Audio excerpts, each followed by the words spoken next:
Welcome back, everybody. I'm Sean LaFlock. I'm here with Scotty Hagnes. This is Conversations, Fitness, Wellness, and Longevity. Scott, how goes it? It's going pretty good. Awesome. Weekend go well? Yeah. Yeah. Good. Good. Busy weekend, and yeah, It was pretty rest ready to hit the week. nice, man. Actually, I don't know if we've discussed this before, but I started floating every once in a while. Briefly, a little while back, but So now not I've recently. done three, four floats now. This is my Oh wow. third float. So I'm doing like one every 2 weeks just to kind of reset the batteries a little bit. Yeah. Um, it's pretty cool. I mean, it's nice to have like a ritual like this to be able to get in and kind of create the space. Yeah. Don't necessarily have an intention going in. I try not to have one, just to kind of allow things to be and allow potential things that my mind can't see to come Hmm. up. Yeah. So it's pretty cool. So there's a like kind of a soundproof ish room, and then there's the pod within the room, and the room itself has like a shower and all that kind of stuff. So you shower beforehand, Yeah. you strip down to your birthday suit, and then you get in the soundproof tub, and then you hang out in there. And that I think it's like 800 to 1,000 pounds of Epsom salt and about 1,800 or 180 gallons of water, something like that. It's about 8 to 10 inches deep of water, Yep. and then you're in there for 90 minutes, and it's your body temperature.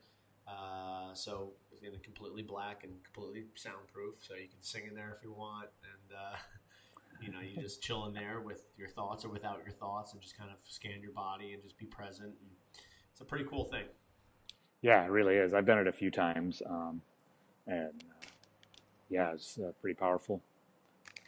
Yeah, definitely. You feel super relaxed in a lot of ways. Sometimes I feel a little energized afterward.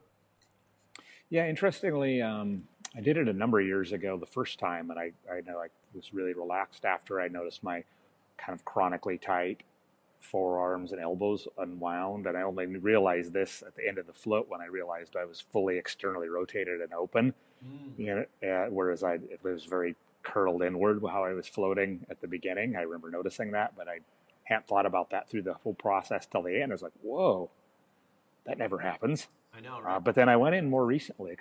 It probably was just a couple of years ago now, and it definitely wired me out. Like that amount of magnesium uptake or something, whether uh, because I definitely, yeah, almost energized, almost antsy feeling, which the first time I didn't get that at all. Yeah, definitely. Did you find that you had like discomfort in your neck as you were floating the first time? Yeah, I did, yeah, I think because as you float and you're used to having, Yeah, you some know, kind of like support when you're lying down. yeah, yeah, I think it went away as my body kind of opened. Hmm. But yeah, I They have this little absolutely. donut you can put in the back of your head, like if you're Oh, really? Okay. or it's like Yeah. a little flotation device for your head because some people can kind of enjoy that. But I do it with it and without. But it's funny because like sometimes I kind of nod off a little bit, and then you splash around in there because you don't realize that you're in a tubby, you're in water. So it's a pretty Yeah. experience of doing that. But um, I do feel like it's creating some space for things to come into my life, which is good. Um, New ideas, new perspectives, and you're not really thinking about that while you're in the tub. It's more of like you're just being present. Whatever happens, you just let that go because all those things are kind of cluttered. It's like imagine your energy in your body is like a garden hose, and if you're constantly ruminating about the same old things, fears, anxieties, things that you worry about, if you're constantly there with those things, that's going to block the new stuff from coming in. So having that 90 minutes to just allow those things to be there tends to kind of let those dissolve, and then new stuff can come in, and that's kind of how the universe works for me. It's not about trying to figure out those things that are in my head at that time. It's about allowing those to be there, fully accepting them, and then once they are fully accepted, they dissolve, and then something else kind of comes up. So it's like a two for one. Hmm. Yeah, I had a real interesting experience in my first float a number of years ago, but it's hard to describe it. It puts you in kind of a meditative state, as Uh-huh. you mentioned. Just because you don't have any sights to deal with, you really have minimal sensations. Mm-hmm. because you feel like you're suspended in space. You can't see anything. It's not really any smell. You're not eating anything, so you're in this kind of Nothing to do. yeah. And Except for I me. remember seeing these things, like I would see images would burst in front of my eyes, like my brain was recalling images. And then at one point, it was probably, I would guess, maybe a half hour into my first float.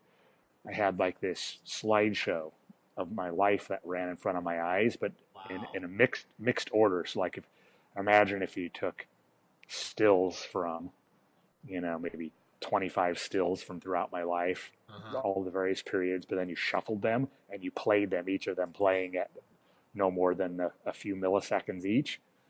But they just like exploded in front of my eyes, and I was like, "What was that?" And then nothing like that ever happened again. But Wow. that was really bizarre. Pretty incredible. You sure you weren't floating in LSD? Maybe they put something special in there. I don't know. For you, it is you can absorb it transdermally, but that sounds like a pretty significant experience there, Scott. Did you I mean, how did that feel after doing it? Did you were like, I'm good with separate sensory deprivation from here on out, or were you kind of intrigued? No, I was kind of intrigued. So, I mean, I'd heard about different people's experiences floating, and Uh-huh. see people seeing flashing lights sometimes. Is something your eyes are probably doing minus any stimulus. Hmm. But this was really different. I hadn't heard anything quite like that, Yeah. and unfortunately, kind of because I was curious, but it never happened again. And any of the other times I've gone, and I haven't had anything quite like that. Yep.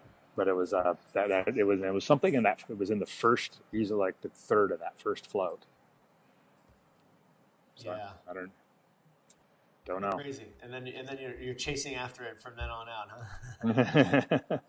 Yeah.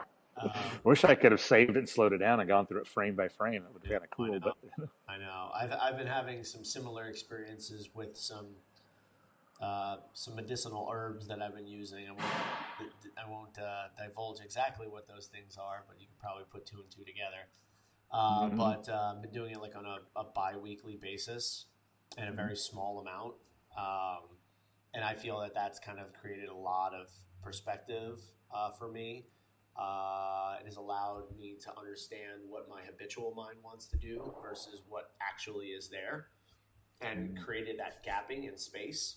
mm-hmm, So I've definitely felt some shifts within my own creativity, within my ability to make decisions that are outside of my habitual thinking.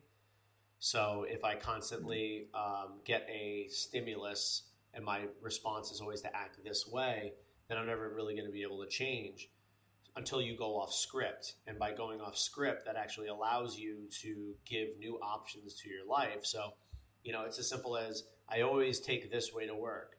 It's like, well, then why not take a new way to work? Not because you're trying to get better, but just because you're like, you know what, that's a possibility. Um, to something more extreme, like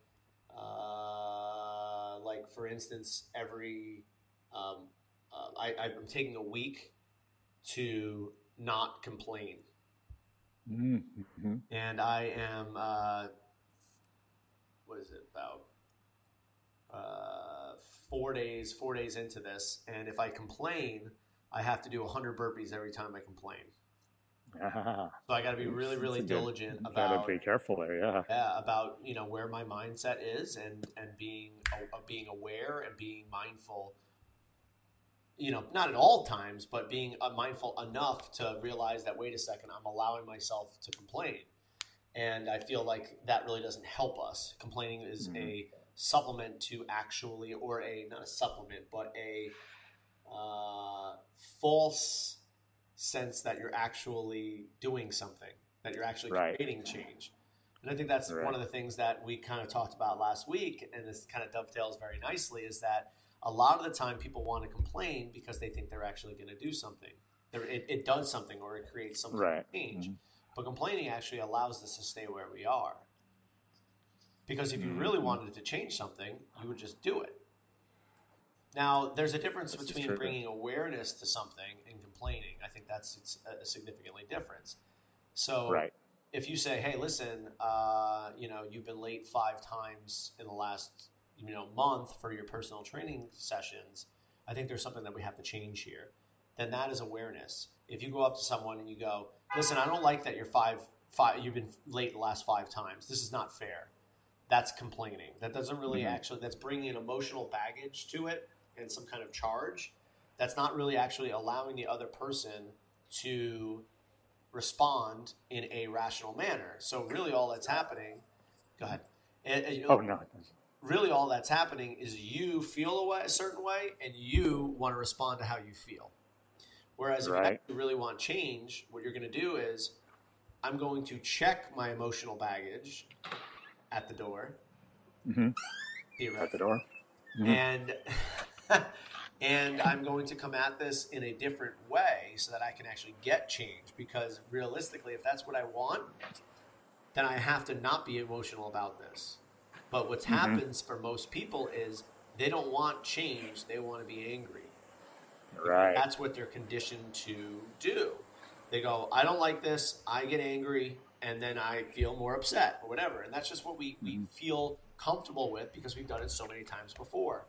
But for me personally, as I'm starting to understand some of these things and grasp it and practice it, I think that's the biggest thing, is that, wait a second, is this actually helping me? How does this serve me? Is this bringing closer to me, to my heart, and to my growth, and to my purpose, or is this actually pushing me further away? So the more that I practice this, the more I understand, and I kind of like flex that muscle enough to be like, oh, wow, now I have at least a little bit of reference to when I respond this way versus when I respond to things this way. And that is, I think, what medicinal things allow you to do, is to create some new thought patterns and allow you to maybe practice those without such a glaring fear barrier that separates us. Interesting. Yeah, I have kind of a while ago took it upon myself to eliminate any complaining, even to my own self. Yeah. Because I've never been really, I don't complain too much outwardly, but I will inside, and so that was what I wanted to combat. But I kind of saw it in my young son. Seems to be quite wired to want to complain about things, and part of it's the age, but he complains in a way that's not modeled by anyone else in the family. So I'm not really sure where it comes from, deep in the gene pool, maybe, who knows? But it really made me kind of aware. I was like, okay, well, I'm going to try to nix my internal complaining. And definitely make sure it's not something I model outwardly. As you started to do that, did you see a different kind of response in your child? Just definitely, yeah. I mean, I've met him. He's a pretty awesome guy.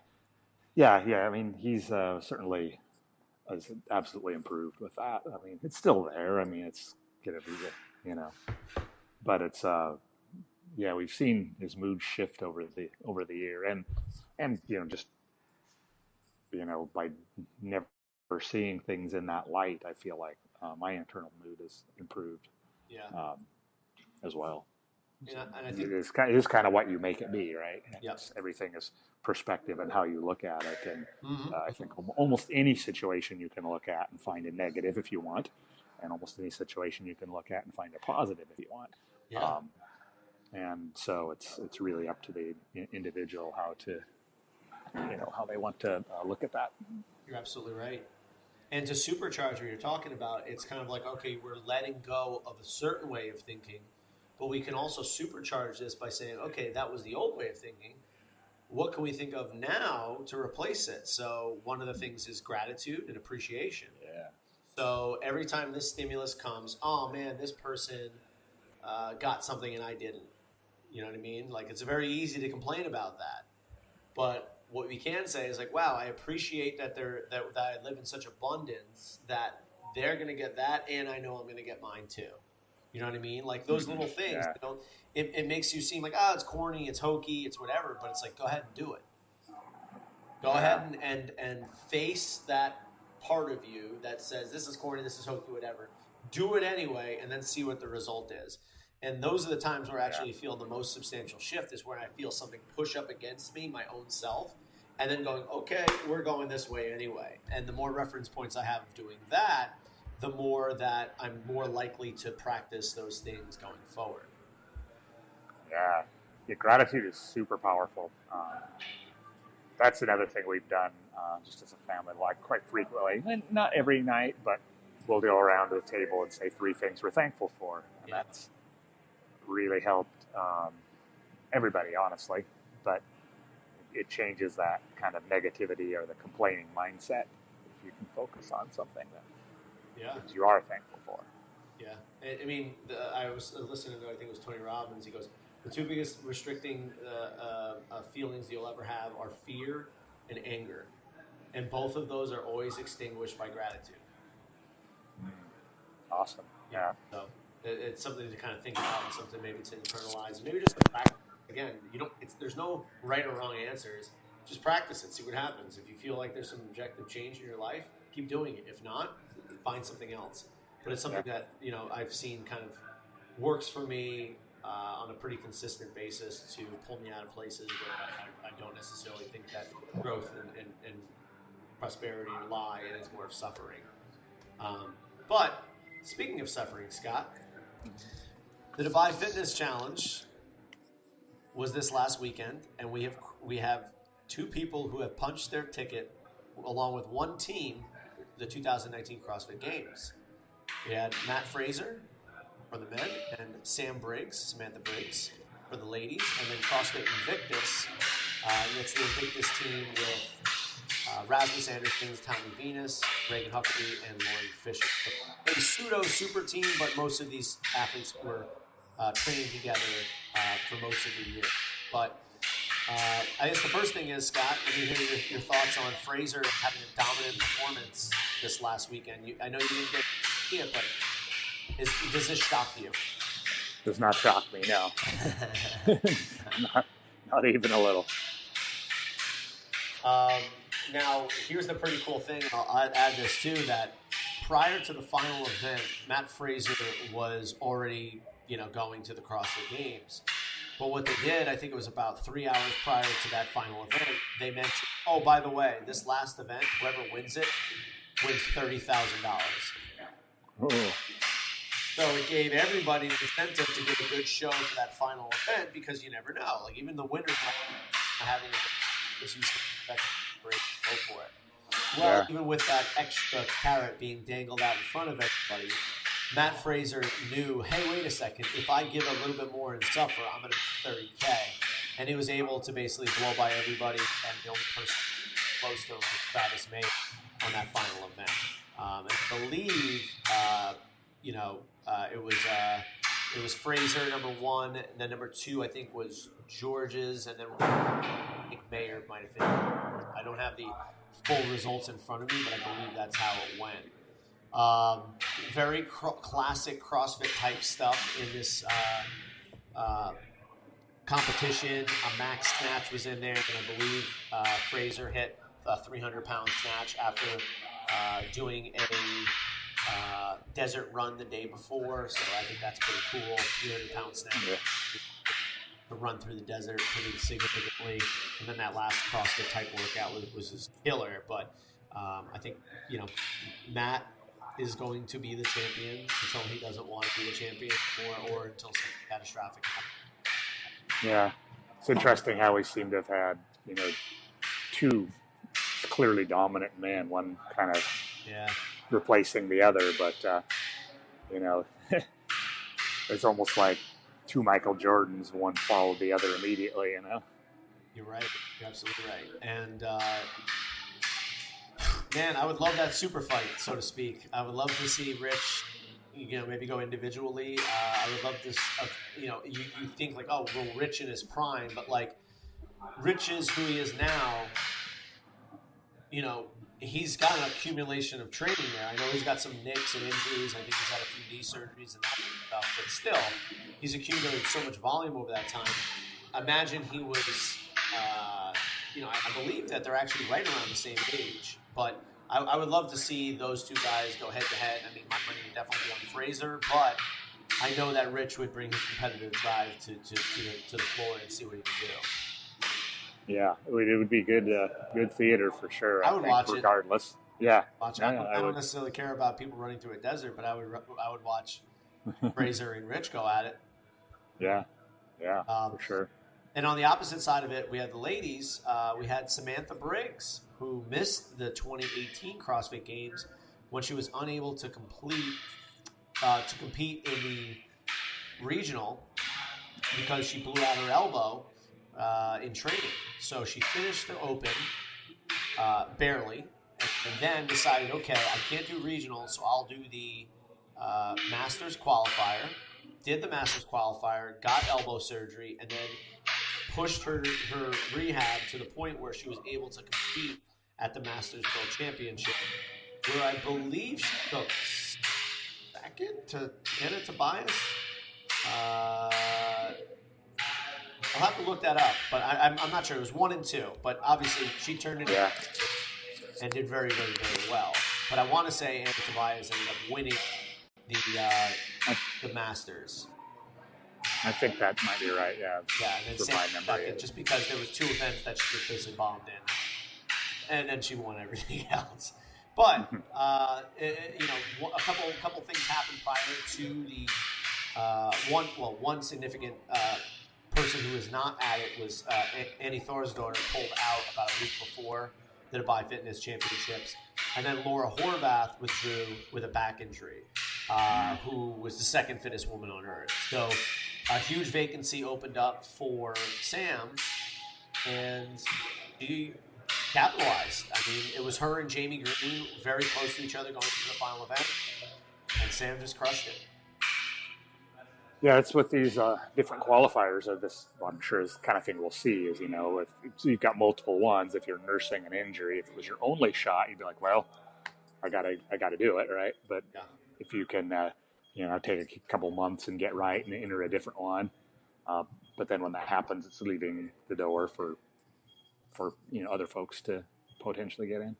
Yep. And you know what I was thinking is because this is supplementing regionals now, it's very interesting that we have swimming, we have an outdoor run, and then we have all the CrossFit type stuff, which wouldn't necessarily be what a regional would look like. So I think it's actually going to shake up what the CrossFit Games is going to look like in terms of the personnel who are going to get in. Obviously, you're going to have people get in through the Open, so they're going to be very, very classic CrossFit type athletes. You're going to have country winners from the Open. So you have the top 20 Open performers, and you have the country winners. So, that is what it is. And then we have all these qualifiers. So the qualifiers are going to be obviously dependent on where it is, what time of the year it is, but also the program design itself to select their champion. Right. So it'll be a little bit like back in the early years of regionals when each region got to pick their own workouts entirely. Yep, it comes around in the cycle. Very different. Yeah. Kind of, yeah. Very cool.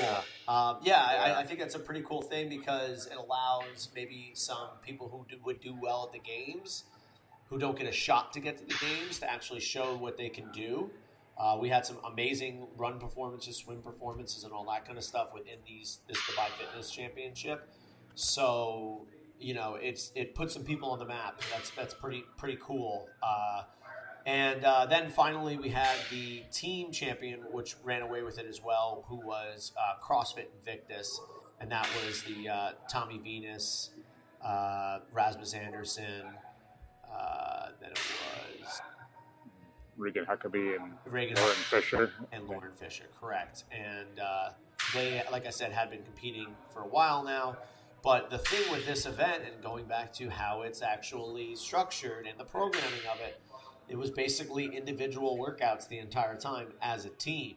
So it wasn't, like you had to do synchronized chest to bar pull-ups, yada, yada, yada. It was like, all right, you're all going to run through the desert, total accumulated time. All right, you're all going to swim, total accumulated time. All right, you're all going to do a max snatch, total accumulated weight. So there wasn't nearly as much team work necessarily having to be done. It was more about the evaluation of who you selected for your team. So which Yeah. is an So entirely different thing because you're like, well, we work yeah. really well together. As a group, we are world class. As individuals, we are not equal to the sum of our parts. Right. You have the completely different style of team, right? Yes. Yeah, because really, and it seems like in more recent years, at least at the games, like being able to work as a team and do lots of synchro things or things like the worm where everyone has to work together is like a huge component of it. But so it'll be interesting to see. Absolutely. Absolutely. Yeah. And the cool thing about this is Fraser said he's going to go to more invitationals. He's like, I'm going to win more. Yeah, and if he's already qualified, if he wins 3 more events, let's say, does like the second place get to qualify then? So this is what my thought is that I imagine he's doing it for the money. He doesn't need to qualify anymore, so he gets first place prize wherever he goes. But I want to say that makes sense for sure. That the invitation would then go to the second place, or another person would be a third place, or something like that. So. He doesn't just like, because there would be a lot less people qualifying, like if he runs around and wins all these. Yeah, exactly. He just doesn't have to compete against anybody. Eliminates half the field out. It's a pretty cool. I thought it was a pretty cool event. It was pretty exciting, the last one, especially for the female, because Sam Briggs, Jamie Green, Karen Frey, and Sarah Sigmundsdottir all were within a point separation that whoever won the event would win the spot for the games. And someone had brought this to my attention, but Sarah Sigmundsdottir, when she gets into the spotlight and has a chance to win, it seems to kind of fall back, and it just doesn't go her way. So I think she's a super, super talented individual. I know she had a setback at the games where she had to withdraw and ended up having broken ribs. But, that is what it is. No one's going to be 100% going at any time during the year. You had a chance to make it to the CrossFit Games, and you fell back this one. But the question remains, and this is something that I'm excited to see, is that can Sarah Sigmundsdottir be more than a top 10 CrossFit Games athlete? And as of right now, it's no. Can Sam Briggs, at 37 years old, make a push and see, if she can get back on the podium? Really interesting. Will it happen? I don't know. And then there is the daughters when they step in, where Katrin steps in, where Annie steps in. Even with not Cara Webb, since she's actually taking this year off to have a baby. But when Toomey steps back, what's going to happen then? And that's where fireworks go off, and I think we're going to see more exciting stuff. And I this just brings out more excitement, I think, for it, because this tends to be now an all year round sport, whereas before it was like 3 months out of the year, and that was it. So we're talking about, it's December, and we're talking about the CrossFit Games right now. Which we'd totally not be doing then. Not at all. We'd be like, what's the open prep look like right now? A little bit of that'd be the closest we would be. So we're 3 months early this year talking about CrossFit. So if that was one of the things, I mean, if nothing else happens out of this, and nothing changes from what the years have done past, we're talking about CrossFit Games in December. Yeah, exactly. 9 months, I think, out still. So. Yeah, that's pretty cool. So I think we'll probably leave it there, Scotty, for today. You got anything else? No, I think that's a good one. Okay, well, guess what, guys? This podcast does not grow without your help. I need you guys to subscribe, rate this podcast 5 stars only. We only need 4, 3, 2, 1 star reviews, and please share it with your friends. It's the only way this podcast is going to grow, and you guys can help. You could be an individual who shares it with somebody else. Scotty, got any questions? Got any concerns? No. But where can we find you, Scott? You can find me at scott@crossfitportland.com. You can find me at Sean@CrossFitDelrayBeach.com. Scott, I'll talk to you next week, buddy. Yeah, take care. We'll talk to you then. How you doing? All right, later.